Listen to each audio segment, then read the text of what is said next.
Expedia and Visit Scotland invite you to come step into centuries of history that await in Scotland. Castles steeped in legend walk along cobblestone streets. Come share the warmth of stories passed down through generations. This is a place with a past that is fully present today and all yours to explore. Plan your Scottish escape today at expedia.com/Visit Scotland. When you need to build up your team to handle the growing chaos at work, use Indeed Sponsored Jobs. It gives your job post the boost it needs to be seen and helps reach people with the right skills, certifications, and more. Spend less time searching and more time actually interviewing candidates who check all your boxes. Listeners of this show will get a $75 sponsored job credit at Indeed.com/podcast. That's Indeed.com/podcast. Terms and conditions apply. Need a hiring hero? This is a job for Indeed Sponsored Jobs.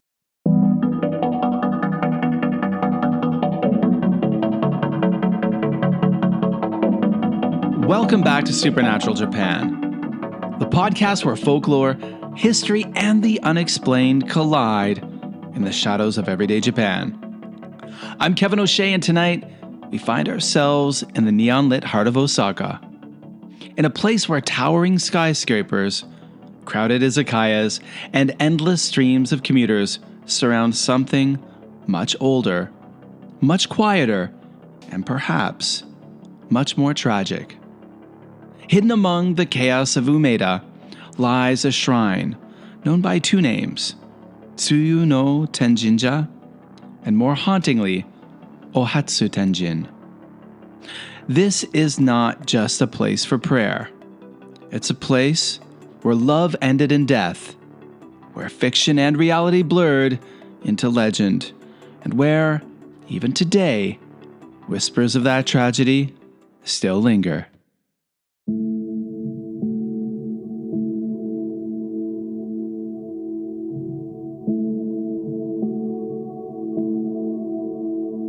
To understand the shrine, you first must understand Umeda, one of Osaka's busiest and most dynamic districts. Today, Umeda is a commercial powerhouse. A dense maze of department stores, underground malls, office towers, and transit hubs. It's centered around Osaka Station, one of the busiest in Japan, and it pulses with modern energy day and night. But it wasn't always the case. Centuries ago, this area looked very different. Umeda and nearby Sonezaki were once coastal lowlands, marshy, watery terrain that gradually developed into a merchant district during the Edo period. As Osaka grew into the nation's kitchen, a hub of trade, especially rice and goods, districts like Dojima and Kitashinshi became centers of commerce and pleasure.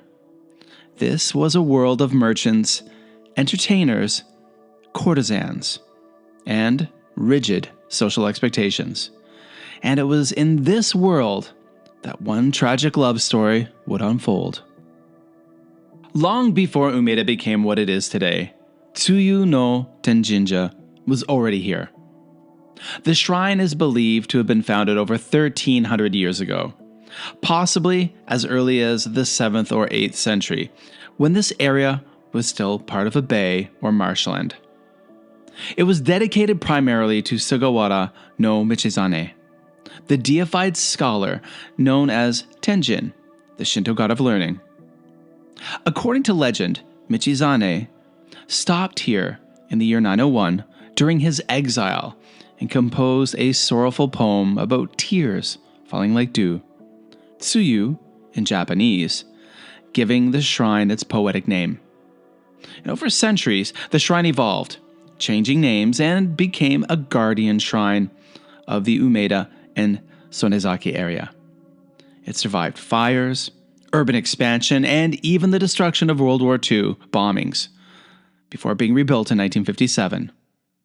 But its true identity, the one that draws people today, would not emerge until the early 18th century.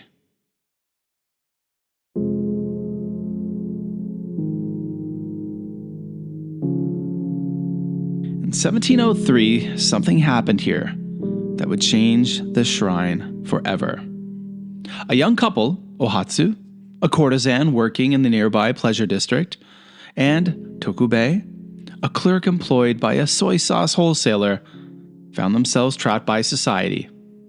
Their love was real, but their circumstances were not negotiable. Tokubei faced financial ruin and betrayal. Ohatsu lived within a system where her life and body were controlled by others. Marriage between them was impossible. And so, on April 7th, 1703, the two made a decision. They came to the wooded grounds of this shrine, then known as Tenjin no Mori, and committed Shinju, a double suicide. It wasn't just an act of despair. It was seen at the time as an act of tragic devotion, choosing death together over a life apart. The story might have faded into obscurity, just another Edo period tragedy. But it didn't, because a playwright named Chikematsu Monzaimon heard about it. And soon after the incident, he transformed the lover's story into a bunraku puppet play, Sonezaki Shinju, The Love Suicides at Sonezaki. The play became an instant sensation. Audiences were captivated by its emotional intensity, its realism, and its critique of social pressures. It blurred the line between news and art, between reality and performance.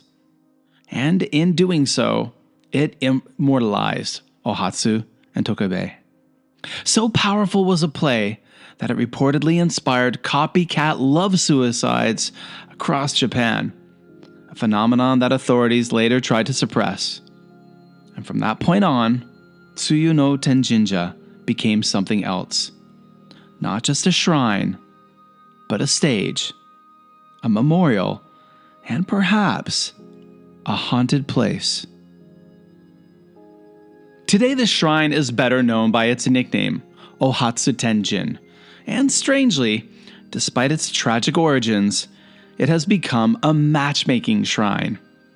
Young couples visit to pray for lasting love. Singles come hoping to meet a partner.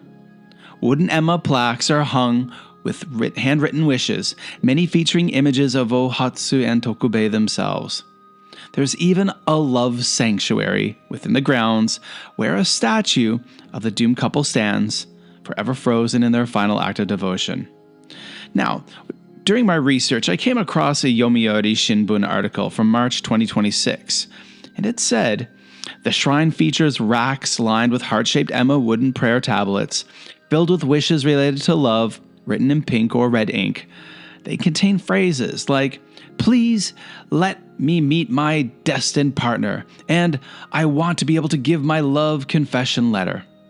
Many young couples can be seen on the shrine grounds, earnestly praying towards the main hall. Some are even driven to visit by love for their favorite pop idols. A 21-year-old university student from Kobe visited, hoping to win tickets to a concert by the popular South Korean boy band BTS. It is also a form of matchmaking for her. "I believe it brings blessings," she said. And the shrine is now a power spot for love wishes over 300 years after the tragic story of Ohatsu and Tokubei, who died for their love. Tsuyu-no-Tenjinja offers adorable photogenic items such as love fortune-telling slips whose letters appear when dipped in water, and heart-shaped emma for praying for good relationships and success in love. And these items have been talked about on social media, and the shrine has been selected as a quote-unquote lover sanctuary designated by an NPO that certifies spots suitable for proposing. The shrine is a place where love is celebrated, but it's also a place where the shadow of loss is close behind. And where tragedy lingers, so do stories. While Tsuyu-no-Tenjinja is not as overtly haunted as some locations in Japan, there are persistent whispers, the kind that circulate quietly among locals and late-night visitors. Some say that the spirits of Ohatsu and Tokubei still remain, bound not by the violence of their deaths, but by the intensity of their love. Visitors have reported an eerie stillness in the shrine at night, a strange contrast to the chaos of Umeda just beyond its gates. Others speak of a subtle emotional heaviness, as if the air itself remembers. There are even stories of couples visiting after dark, daring each other to feel something, anything, in the place where the lovers died. No screaming ghosts, no violent hauntings, just presence. Sometimes, that's far more unsettling. Despite, or perhaps because of, its history, Ohatsu Tenjin remains deeply woven into the local community. It hosts seasonal festivals, flea markets, and everyday prayers. It's a place where office workers stop during lunch breaks, where couples meet after dates, and where tourists stumble upon something unexpectedly profound. It's surrounded by life, restaurants, bars, shops, yet inside, it holds on to something older, something quieter, a memory that refuses to fade. Supernatural Japan listeners, let's talk about some of the regular events that are held right now at the shrine. Great for those of you visiting Osaka for the holidays. On the first Friday of each month, the shrine is transformed into a lively flea market, packed with stalls selling antiques, secondhand clothing, bric-a-brac, and all kinds of household goods. It's a good place to pick up some local, unique souvenirs at bargain prices. And on the third Friday and Saturday of July, the shrine hosts the Reitsaisei Summer Festival. I'm sure I just butchered that, with taiko drumming performances, lion dancing, parasol dancing, and a parade through the Umeda area.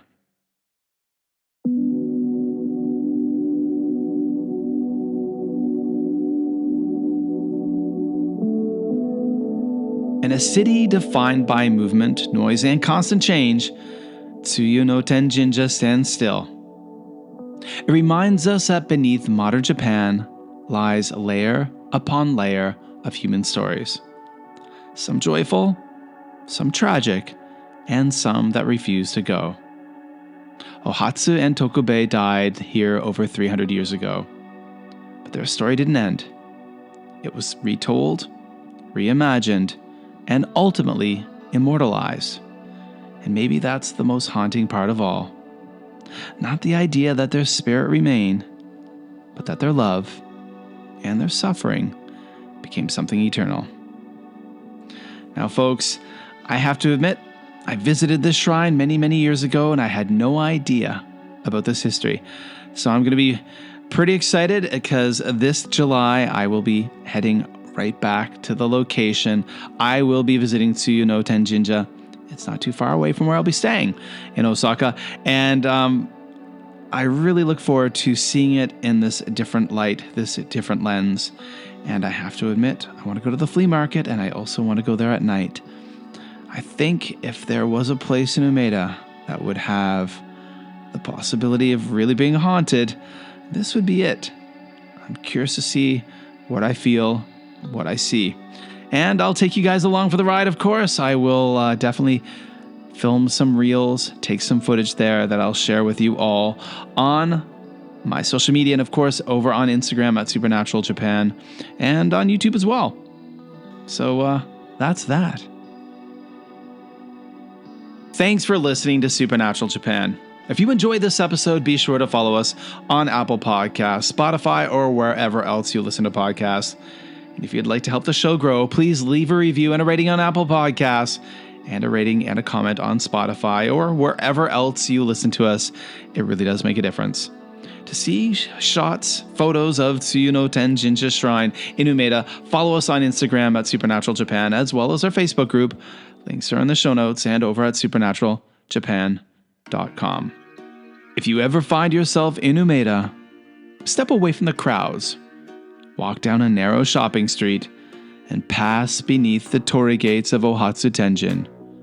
And when you do, listen carefully, because in the stillness, you might just hear echoes of a love that refused to live and refused to die.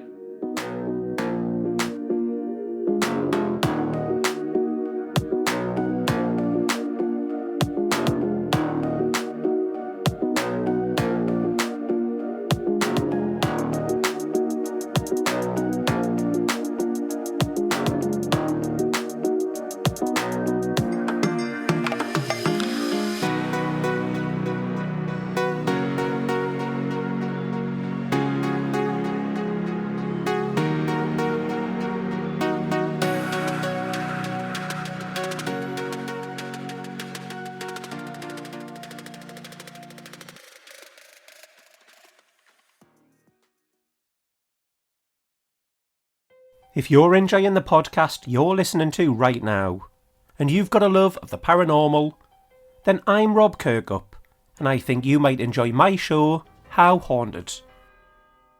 Every other Friday, I take you to some of the most haunted locations across the UK, with the occasional trip overseas, as we explore the dark history behind each place, and the terrifying ghost stories said to haunt them.